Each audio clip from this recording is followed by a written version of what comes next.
Olá, estamos juntas novamente para mais um episódio do Fala Mulher e juntas para que todas falemos. Hoje, Davina Castro e eu, Audrey Braga, sou médica, educadora física, antes da medicina, mas sempre com uma formação e o interesse nas questões educacionais.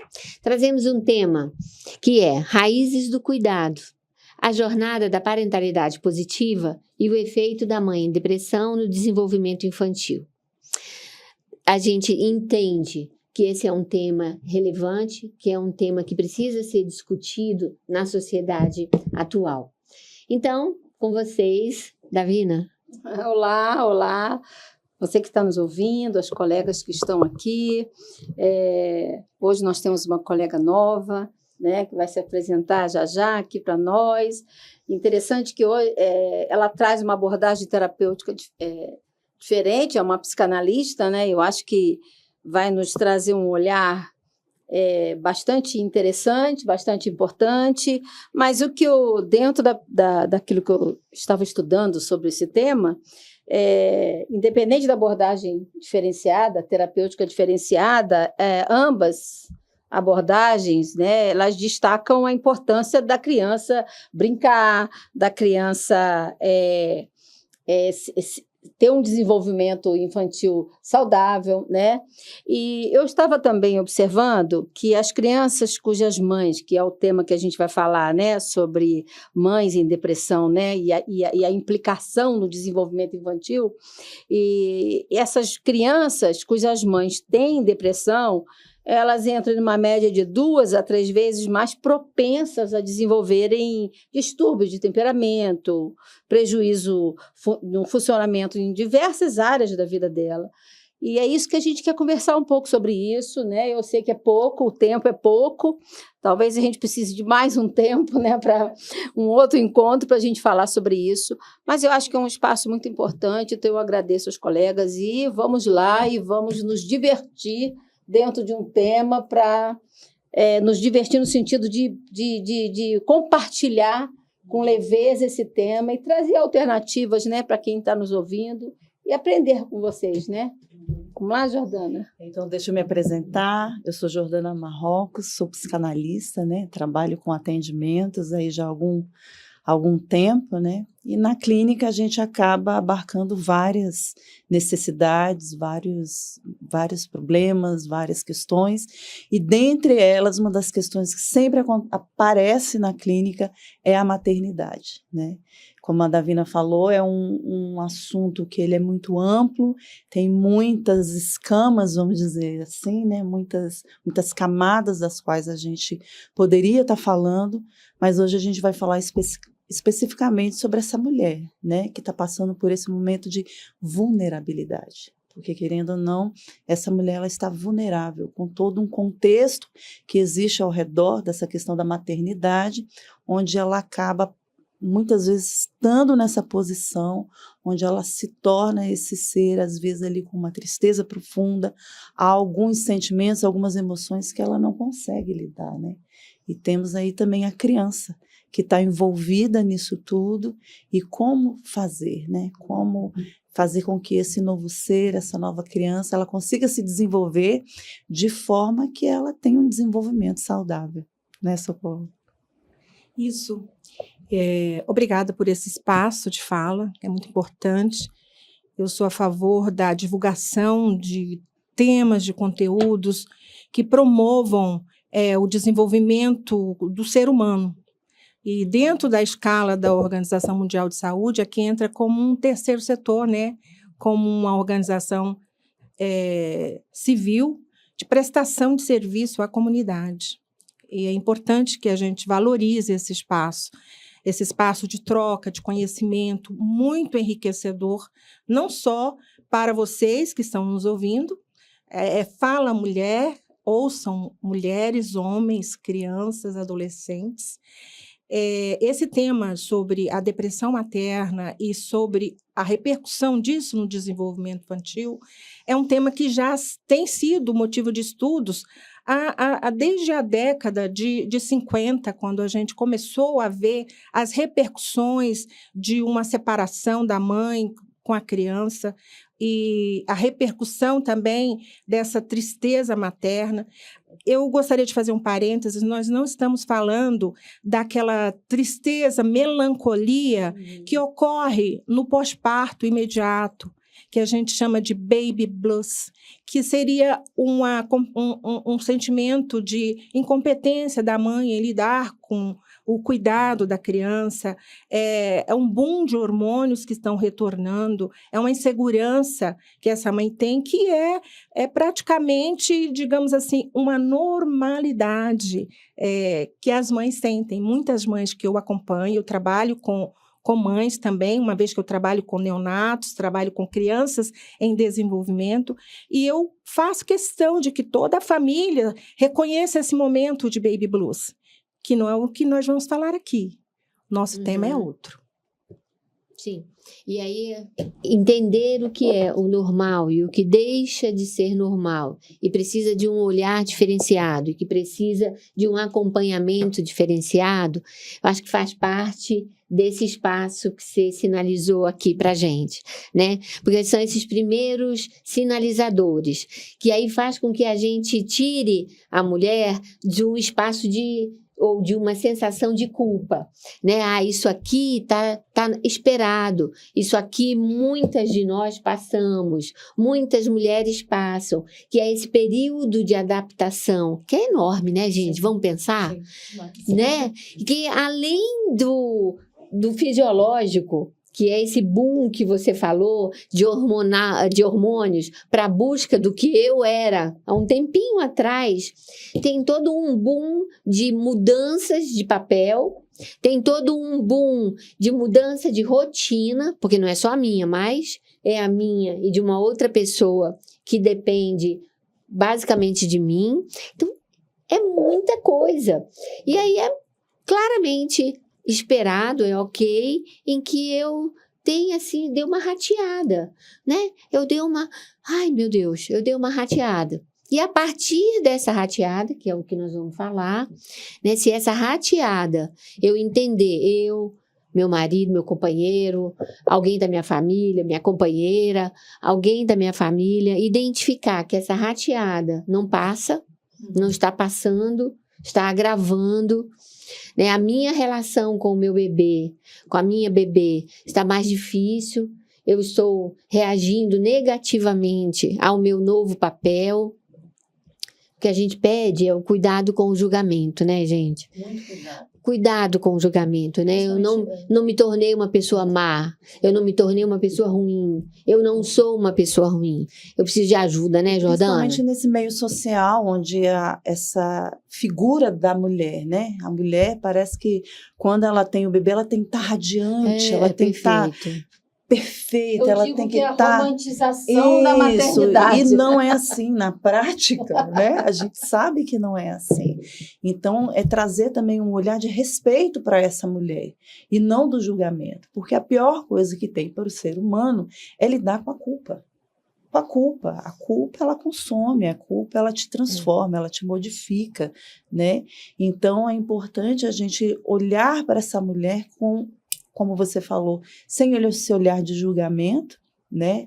Muitas vezes é colocado assim, mas por que você está achando isso? Por que você está passando? Não, mas isso aí é fraqueza. Não, não é. Cada um tem uma forma de lidar, cada um tem o seu psiquismo e todas as coisas que rodeiam esse psiquismo influenciam sim nesse momento, né? Eu penso que a gente está aqui, uma discussão para a gente, né? Eu penso que nós temos assim 2 tentáculos, né, nesse momento. A mãe, o olhar para essa mãe, para essa mulher, né? Essa mulher que está nesse estado e que precisa ser cuidada, né? E que eu acredito que não é de um dia para o outro que acontece isso. Ela já vem apresentando isso e eu queria que a gente conversasse um pouco sobre isso também, que ela já vem apresentando sinais e que, às vezes, muitas das vezes, é desqualificado, né, dessa mulher, mas, ao mesmo tempo, essa mãe, quando ela entra em depressão, ela meio que rompe, eu não quero usar a palavra equivocada, ela rompe um processo regulatório que faz dela com essa criança, porque ela, sim, ela faz parte desse sistema regulatório do bebê, né? Para que ele se desenvolva, né? Vocês que são médicas e pediatras, a mãe é a figura central desse processo regulatório, desse sistema fisiológico, desse sistema emocional. Então, nós temos duas pontas, né? Dois extremos que o que a gente quer é cuidar dessa mãe e o que a gente quer é cuidar desse bebê, né? Então tá aqui para a gente. Eu acho interessante quando você aborda esses dois pontos, e eu incluo mais, né? Eu incluo um sistema, tá? A família é um sistema. Eu acompanho, eu estou formada há 36 anos e meio, farei 37 anos de formada, e fui também monitora de pediatria e logo quis a neonatologia. Trabalhei na neonatologia, na UTI neonatal, e na UTI neonatal você vê muitas mães que passam pelo baby blues, mas passam também por períodos de depressão, porque a perda daquele bebê idealizado, ali tem um bebê real, e aquilo provoca nelas muitas mudanças. E a dificuldade até mesmo em encarar aquela criança como seu produto, né? E a gente teve a oportunidade de trabalhar com a família de uma maneira sistêmica. A gente foca muito na mãe, mas a gente tem trabalhos que vão desde Spitz, Bowlby, que fala do apego, a gente tem vários... Donald Winnicott fala muito também desse desenvolvimento infantil, e a ligação da Bion fala muito da ligação da mãe com o seu filho, mas a gente tem que lembrar que há momentos em que a mãe, esse nome mãe, ele pode se tornar uma figura principal, um cuidador principal, que não seja necessariamente a mãe biológica.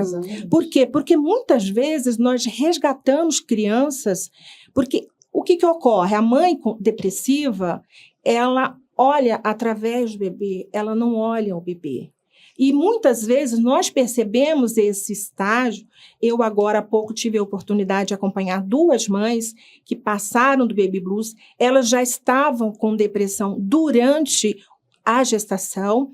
Foi prescrito o medicamento antidepressivo e eu já vinha acompanhando, e a primeira consulta entre o 5º e o 10º dia de vida, isso já me levou a questionar: será que esta mãe terá ou não uma depressão puerperal? E realmente foi o que aconteceu. Dificuldade na amamentação, uma má orientação do profissional, que provocou muitas fissuras, e onde eu acionei uma orientadora de amamentação e fizemos esse trabalho, e nesse momento eu pedi para a mãe cuidar da sua filha. Sabe? Cuidar da sua filha. Ela estava ali e o papel de avó naquele momento era secundário. O papel, e também naquele momento, o pai, ele assume o controle do cuidador principal. Fazendo esse holding, que Dona Winnicott fala, fazendo esse handling, que é aquela contenção, e fazendo essa figura transicional. Até o momento que essa mãe teve a disponibilidade psíquica de acolher o seu bebê. O bebê brigava com o seio e não assumia a postura adequada porque o olhar da mãe estava de dor. Atravessava, ele não fazia olho no olho. Então, a gente começa a perceber esses indícios. E para evitar que essa criança tenha outras consequências, que nós vamos abordar a posteriori, é necessário que essa criança ela seja resgatada através de um cuidador principal que faça esse papel de cuidado.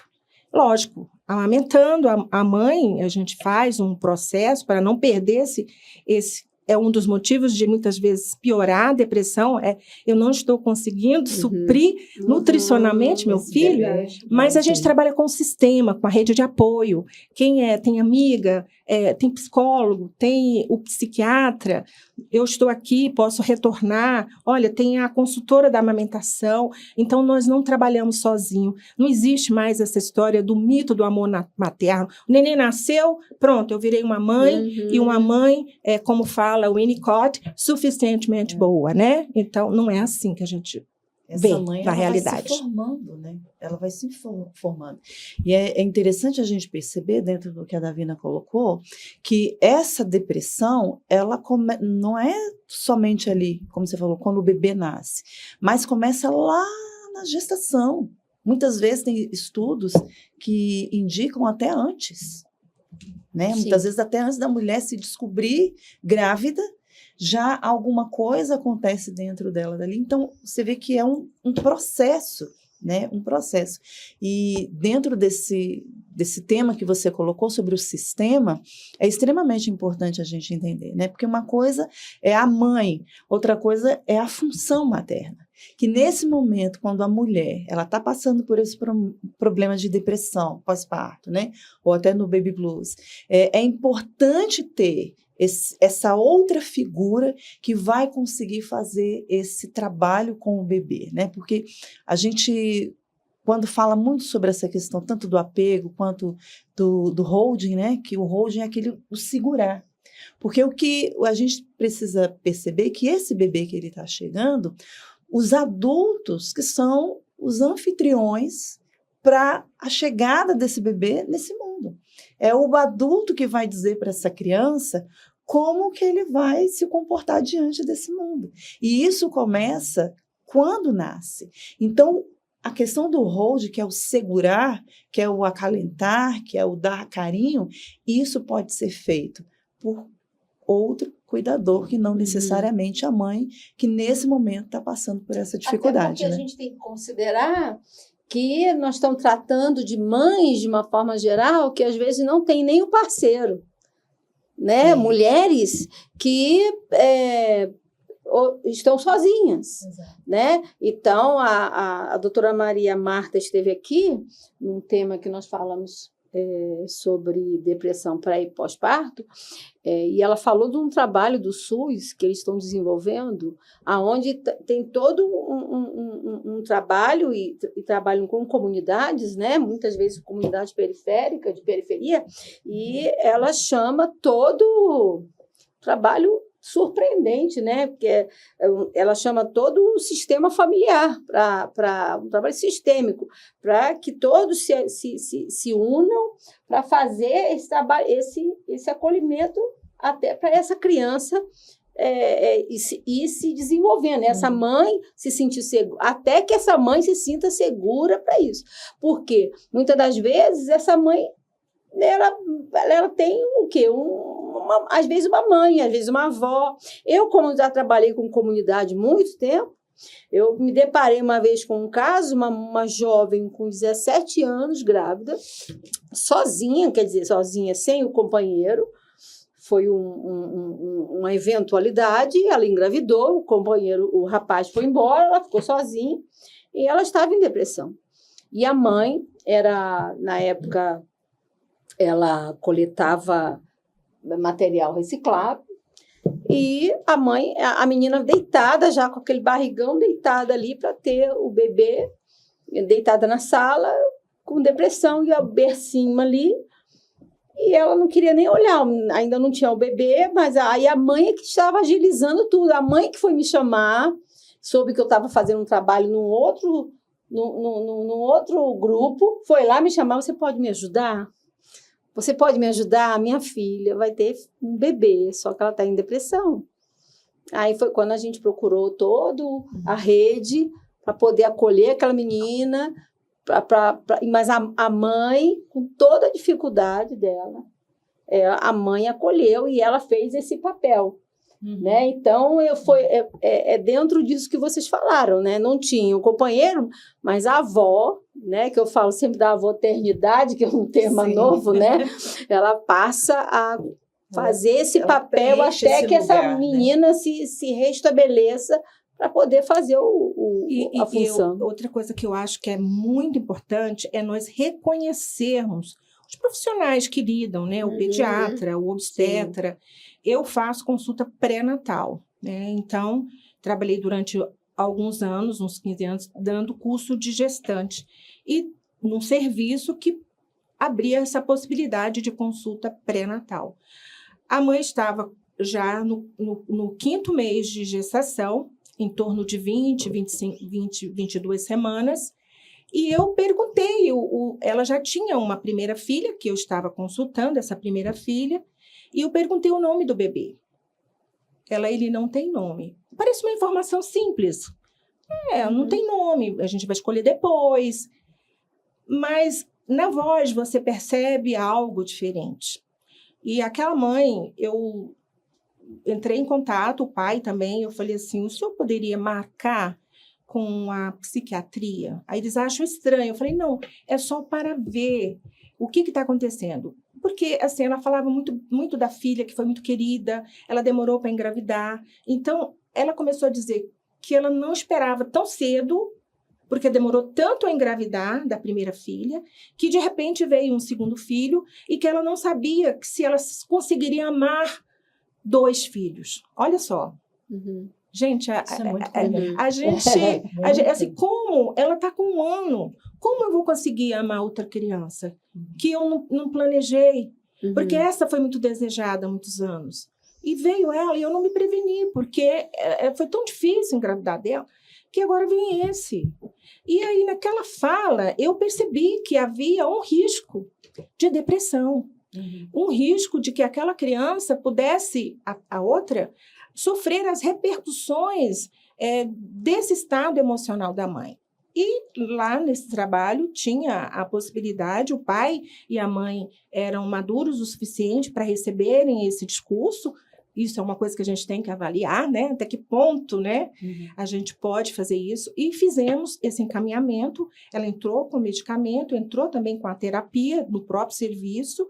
E, posteriormente, esse pai, quando a criança foi fazer o pré-natal, a criança já tinha o pré-natal materno, a criança já tinha o nome, o pai estava agradecendo porque realmente foi reconhecido uma depressão e que também estava repercutindo até no desenvolvimento da outra criança.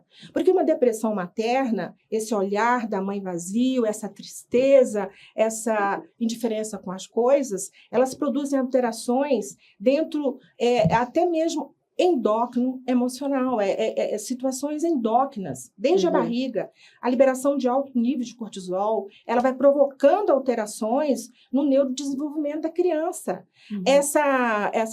A gente fala, olha, a partir do 5º mês você já pode conversar com o seu bebê, a audição já está preparada, o bebê já tem a degustação, vamos comer os alimentos que a gente vai preparar. Então, a consulta pré-natal, a gente faz isso. Olha, 7 meses, você já vai escurecendo o ambiente, porque a melatonina do bebê ela só vai começar a ser produzida após o 3º mês. Então, nós temos uma série de informações, mas a mãe deprimida, ela não capta essas informações. Então, o bebê nasce e ela não faz esse trabalho de apego, sabe? É necessário. Bowlby fala dos apegos, né? E que são os apegos seguros, o apego inseguro, o apego ambivalente. E essa mãe não fazendo um apego adequado, essa genitora, eu vou falar genitora, porque a gente pode usar outras pessoas, né? Sim. Porque é necessário, é um autor que diz que é necessário que a mãe adote seu filho. É necessária essa adoção afetiva, essa adoção que faz com que ela sinta, é meu. Né? E, ao mesmo tempo, a gente fala isso com o pai. Pai, vamos adotar esse filho. Ele é seu. Né? E a gente sempre procura alguma característica do pai naquele filho, porque a mãe sabe de quem é o pai, mas muitas vezes o pai não sabe que ele é o pai. Hoje a gente sabe que isso está minimizado bastante, a gente não tem mais esse problema de quem é o pai, mas a gente trabalha com essa mãe no intuito de não prejudicar o desenvolvimento dessa criança. como a Davina falou no início, 2 a 3 vezes mais problemas de desenvolvimento, atraso de fala, atraso na motilidade. É uma criança que tem dificuldade em aceitar o seio da mãe. A gente bota ali para amamentar e ela vira o olhar. Eu creio que vocês já tiveram a oportunidade de ver como essa criança refuga. E aquilo ali pode prejudicar até mesmo o aspecto nutricional, o aspecto de vínculo dessa criança. Há trabalhos que mostram que adultos que conviveram com mães com depressão não tratadas, eles também apresentam lá na frente também momentos de depressão. A Alda comentou sobre isso, né? Que até na fase adulta, né? Sim, a repercussão de pessoas, de crianças que conviveram com mães com um diagnóstico de depressão, que não foram tratadas, quadro clínico de ansiedade, de depressão é bem elevado. Né? E aí a gente passa, né, quando a gente está focado, nós tivemos vários episódios de falar sobre parentalidade positiva, né, e o impacto disso no desenvolvimento infantil. Para você falar de parentalidade positiva como um processo educativo que envolve um dos pilares é criar uma boa vinculação, e você está falando de uma mãe que está sem energia, né, que está sem disposição, como é que isso vai acontecer? Né? A resposta é não, possivelmente não irá. Né? Um dos pilares de construção para a parentalidade positiva é outro pilar, é a empatia. Eu estou absolutamente focada para nada. Né? De tudo. Exatamente. Eu não estou nem focada nem para mim. Então, a minha disponibilidade para o outro é praticamente nula. Se a depender da gravidade, né, a depender da minha condição, é praticamente nula.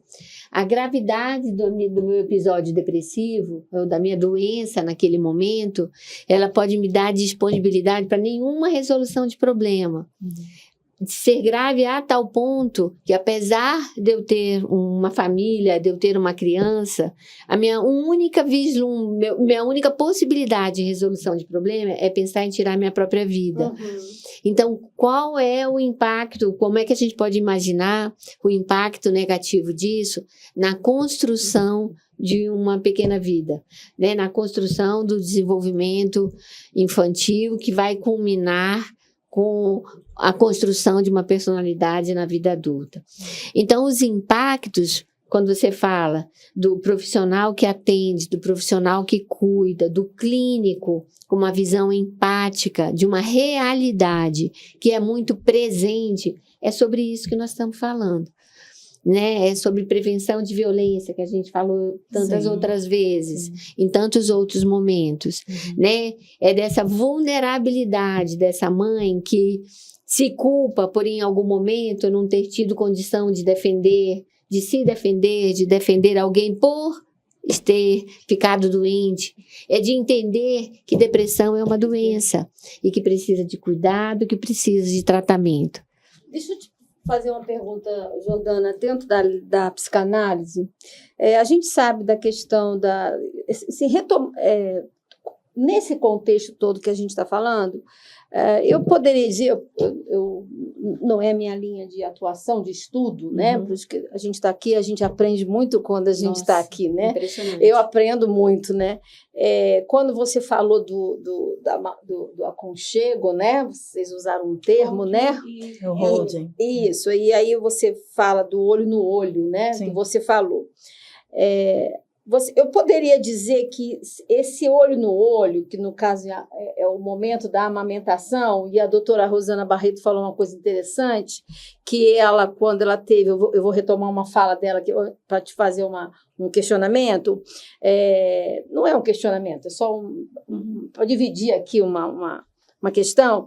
Ela comentou que ela não pôde amamentar no início, né? Então a médica orientou que ela colocasse a filha na mama, mas desse a translactação. É isso, né? Fizesse a tal da fórmula, né? Sim. Mas com o bebê aqui no seio e olho no olho, né? Aí eu quero chegar nesse olho no olho dentro da psicanálise, né? E seria a porta de entrada? Como é isso, né? Para aquela criança? Eu sei que ela tá aqui, ela está na gestação, ela já tá sentindo, ela já está ouvindo, que é uma fala muito recorrente da Socorro, né? Sim. Ela já está ouvindo, ela já está sentindo. Mas essa amamentação, na visão da psicanálise, esse olho no olho, será que você poderia explorar um pouco para a gente aqui, para quem está em casa? É interessante a gente perceber que esse bebê, quando ele chega, ele está aprendendo todas as coisas, né?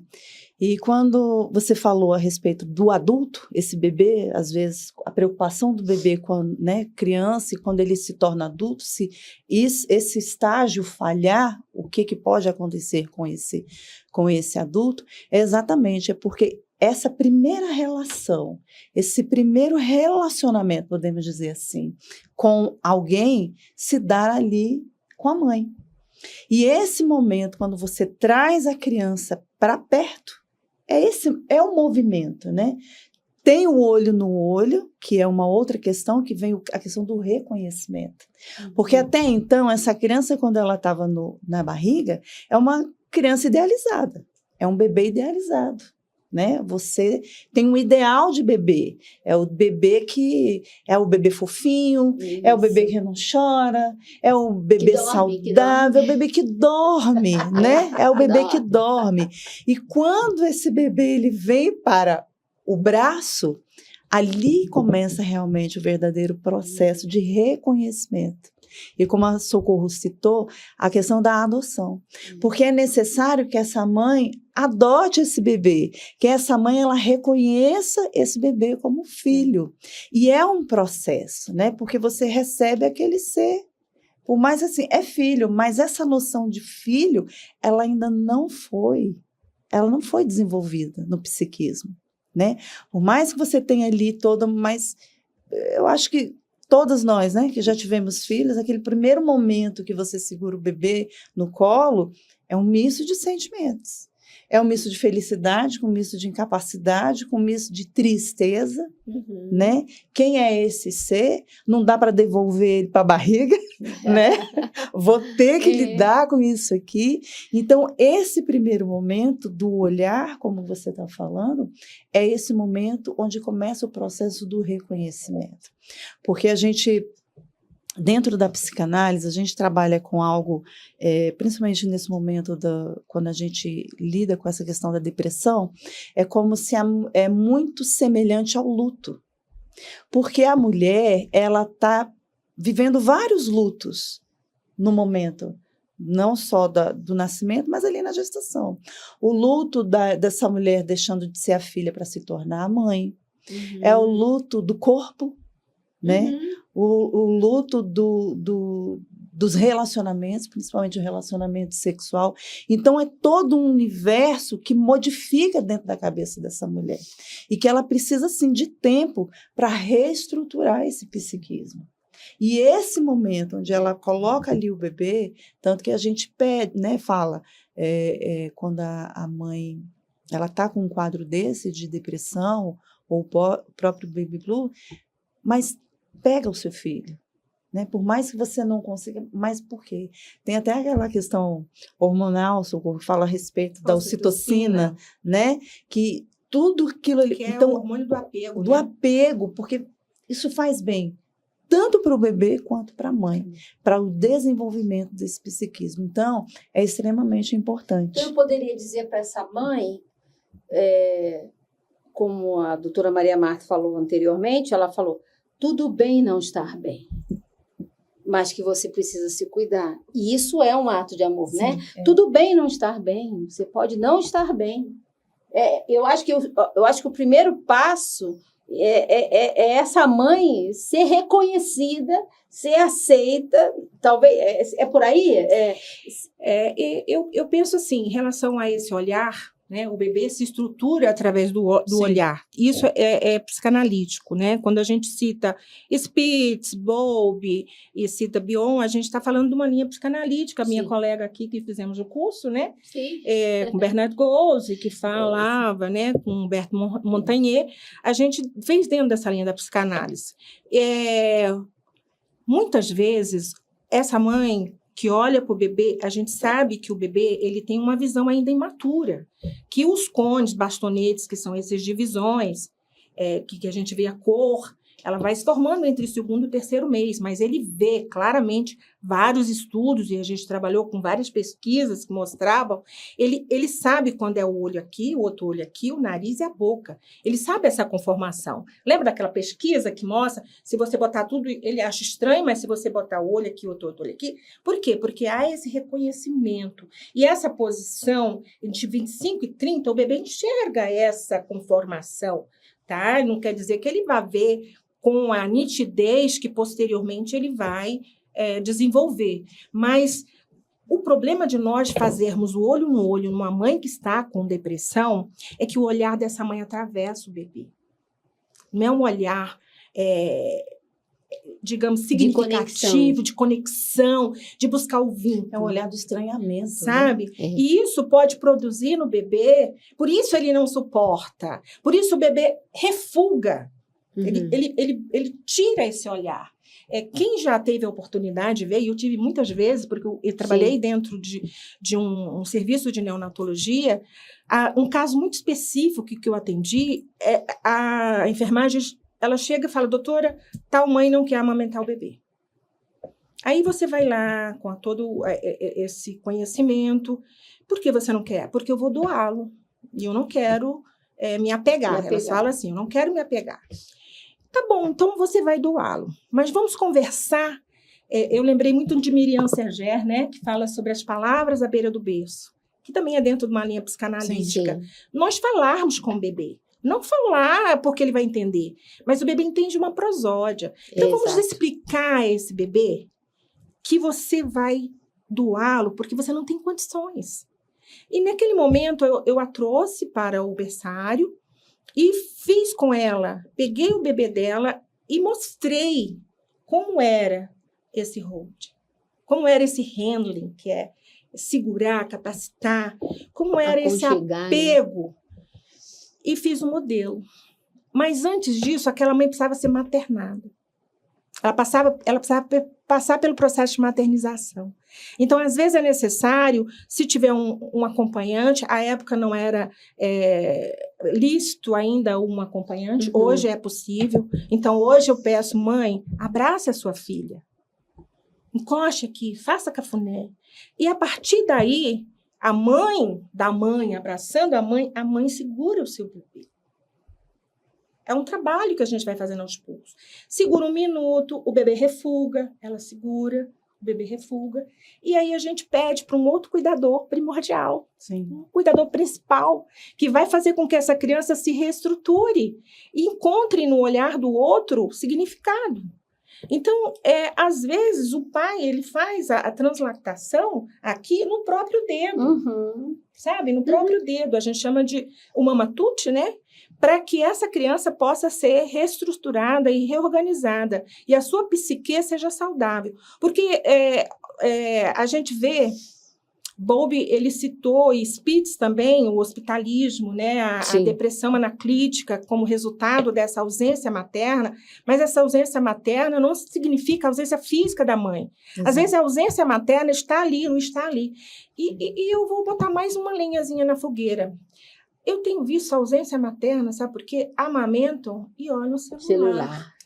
Eu fui falar para uma mãe, eu fui falar para uma mãe que o quarto do bebê tem que ter eu falei, eu vou trazer para vocês um negócio de pegar na parede. Pai nem mãe pode entrar no quarto do bebê com celular. Deixa lá o celular. Visita chegou, celular. Sabe aqueles de botar os controles? Botar o celular. Por quê? Porque a criança precisa do olhar. Ela precisa do olho no olho. Parte da construção do sujeito, né? Porque a criança ela só começa a se perceber como sujeito a partir desse princípio de relacionamento, porque até então a criança ela se vê como um, ele e a mãe são um, para que haja, e é necessário haver esse afastamento, né? Não, é a mãe e eu sou um sujeito. Precisa de ter esse olhar, porque é através desse olhar, é através dessa troca, né? Que às vezes no caso da mãe depressiva pode até não existir, né? Por conta dessas dificuldades, mas faz parte. Isso faz parte. Quando a Socorro traz essa questão do uso do celular, principalmente nesse momento, Nossa, né? é É incrível. muito pertinente. Quantos danos, né? A gente tem falado sobre os Exatamente. danos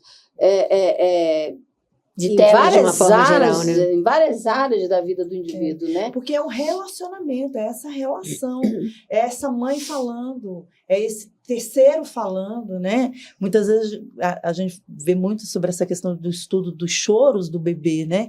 Num primeiro momento você não consegue identificar Exato. o choro, o que é o choro da fome, é o choro porque está sujo, mas conforme você vai tendo e o próprio bebê ele vai trazendo esses sinais do choro, o que é, a mãe vai começando a identificar, o cuidador vai começando a identificar, e esse processo faz parte para que esse indivíduo, e é extremamente importante para a construção do psiquismo desse sujeito, esse olhar onde ele começa a perceber o outro, a percepção do outro. Agora, né? o que eu acho interessante também em relação ao bebê, né, que o bebê Freud falava, Sua Majestade, o bebê. Né? É verdade. Eu já li gosto sobre muito isso. disso, porque o bebê, ele já vem com alguma construção, mesmo hoje com conhecimento da epigenética, até mesmo comportamentos, E temperamento. temperamento. Eu Temperamentos, estava falando de né? construção de psiquismo, do que ele vem se apresentando, né, que ele vai, e aí eu vinha pensando, ele vai apresentando seu próprio temperamento. Que eu falo para os pais que não é roubado. Não é roubado, é herdado, tá? Então, há bebês que choram mais, bebês que são mais calmos, bebês que são... Agora, uma característica em relação a esse bebê, o bebê de mãe depressiva é um bebê que chora muito, é um bebê que a cólica é mais intensa, é um bebê que Demanda é mais, difícil né? Ele demanda de sono. E aí você cria aquele ciclo insano, que é o bebê chora, a mãe já não está bem, o bebê... olha para aquela mãe que não está bem, ele não consegue, o bebê é sedutor, o bebê, ninguém resiste àqueles olhos grandes do bebê, né? Todo mundo está aí querendo olhar esse bebê, e esse bebê, ele precisa desse olhar significativo, e de repente aquela mãe está perdida, ela não está dando conta. Então, o bebê, ele percebe isso. E dentro dessa percepção de que, olha, não tem esse olhar significativo, eu estou sendo atravessado, ele se irrita, ele chora. E a gente vê até o ponto de o próprio bebê entrar num processo depressivo. E por conta disso, que seria a depressão anaclítica, do ponto de vista da psicanálise, né? Por conta disso, a gente sempre pede o resgatador. O resgatador. Quem é o resgatador? É a pessoa que está mais acessível, é aquela pessoa que vai fazer o hold, porque existem casos de feminicídio, não queremos falar, mas existem. É porque o bebê chora tanto, o bebê irrita tanto, aquela mãe já está insegura, aquela mãe que não tem um suporte, ela chega ao ponto de querer terminar com aquilo. A gente falou de suicídio materno, mas a gente sabe que existe feminicídio também, o abandono daquele bebê em lata de lixo. A gente fala assim, isso não é mãe? Porque a gente tem aquele mito que mãe é aquela que acolhe, aquela que fica ali, que a mãe sempre faz isso. Não, a mãe é uma construção, por isso é importante os cursos de gestantes, porque nesse curso a gente vai fazendo a construção. A paternidade, hoje em voga, é uma construção também. A gente tem a vovó... como é que fala? A vovó-ternidade, porque os trabalhos têm mostrado a importância dessa família ampliada quando você tem uma criança. É importante essa família ampliada ter acesso. Eu falo assim, quando eles perguntam quem pode visitar a criança, eu falo assim, olha, as figuras principais, avô, avó, materno e paterno, os tios, porque eles foram elevados a um status social de tio, os primos, Ah, mas tá em creche, então vamos botar uma máscarazinha infantil bem bonitinha, com desenhos, porque essa criança, ela tem que fazer o vínculo, aquilo que você falou. A ocitocina tem que liberar, e já tem estudo mostrando que o pai que tem esse vínculo, ele também aumenta o nível de ocitocina. Sim, não é verdade? É muito importante para esse desenvolvimento desse bebê, para que no futuro ele seja o adulto que talvez tenha desenvolva o apego, né?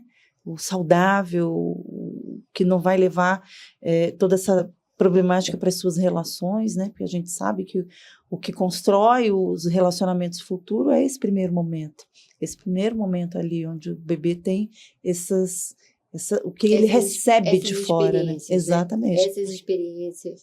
E aí, falando de figuras que podem ajudar a mãe nesse processo, quando existe um companheiro, quando existe um pai presente, a gente também retoma ao nosso tópico nuclear, que é a parentalidade, né? Nós não estamos falando apenas de maternidade, né? Nós estamos falando das funções e das figuras do pai e da mãe. Nosso tópico de atenção hoje é de um aspecto da maternidade que precisa ser levantado, discutido, que precisa de uma atenção mais sensível. Mas nós também precisamos estar atentos até como uma forma de atenção a essa mãe, que é a figura paterna, né? Que é um processo também de modificação de status, né? Que agora eu era um companheiro, eu era um marido, eu era um filho, eu era um amigo, eu era um tio, mas agora eu sou um pai, e no que isso implica. Né? E eu sou um companheiro, e de repente eu sou um companheiro de alguém que está precisando duplamente de mim. Essa função, né? Porque quando a gente fala, principalmente sobre Freud, ali quando a gente vai estudar a questão do complexo de Édipo, é importante a entrada do terceiro. Exato. O terceiro, é importante essa entrada do terceiro, e a gente chama dessa função paterna, que pode ser exercida pelo pai biológico, mas pode ser um tio, pode ser o avô, e às vezes até um contexto social. Né? Às vezes essa mãe que não tem o apoio, mas o contexto social que ela está ali, tem alguém para exercer esse terceiro lugar, essa terceira pessoa que vai vir ampliar ainda mais a construção desse bebê enquanto um sujeito, trazendo assim uma perspectiva de que essa criança consiga desenvolver bem esse psiquismo e não ter futuramente problemas maiores. Então, se eu pudesse dizer, se a gente pudesse dizer para quem está nos ouvindo, né? Nós já começamos a fechar. Já passa rápido, né? Se eu pudesse deixar uma mensagem para essa pessoa que está nos ouvindo, que está nesse momento, primeiro, procure ajuda, talvez, né? Se fosse o primeiro passo, né? Aceite que você... aquilo que eu falei, né? Tudo bem não estar bem, Alder fala muito isso também, tudo bem não estar bem, mas se manter mal também, isso também não é bom para nós, né? Então, tudo bem não estar bem, mas você pode mudar esse cenário, procure ajuda, né? E eu posso não ter nem alguém perto, mas eu talvez tenha uma rede. Eu posso criar uma rede de apoio, eu posso falar sobre isso. Né? Muitas das vezes nós não falamos sobre isso. Eu lembro que teve uma fase, não nessa fase de criança, bebês, mas quando meus filhos tinham 7, 8 anos, eu olhei para eles, eu tive um momento em que eu levei um susto. Eu olhei e falei, foi um momento mesmo. Será que eu sou capaz de cuidar desses dois, um de 5, outro de 9, né? Será que eu sou capaz de cuidar?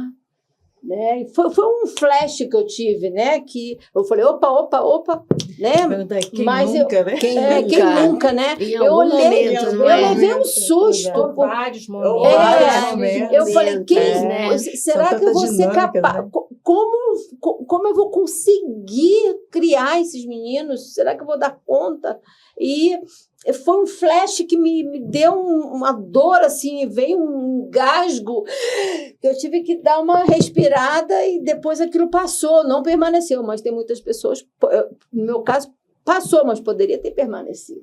Então, eu fico aqui, a minha fala final seria essa, procure ajuda. Precisa. Né?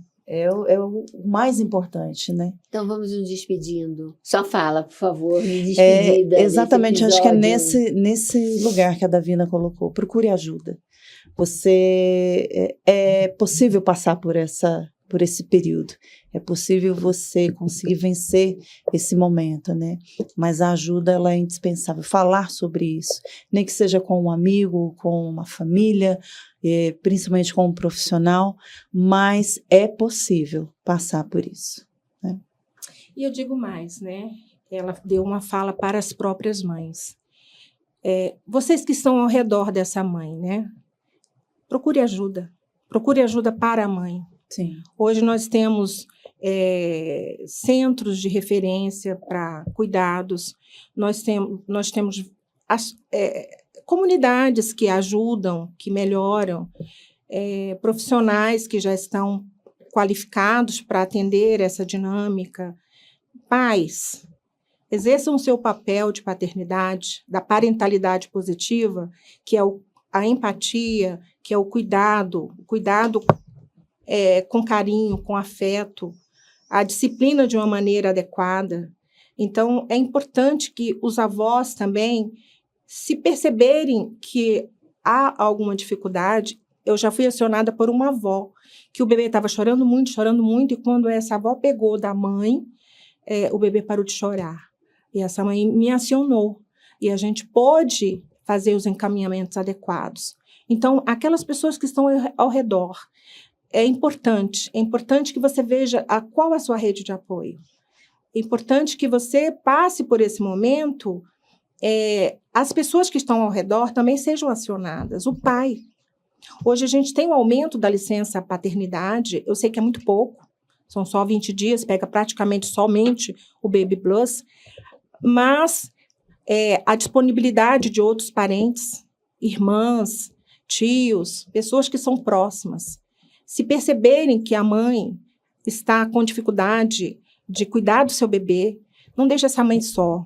Busque ajuda. Busque um núcleo de apoio, quem é amigo, busque profissionais qualificados. Mas vamos ajudar.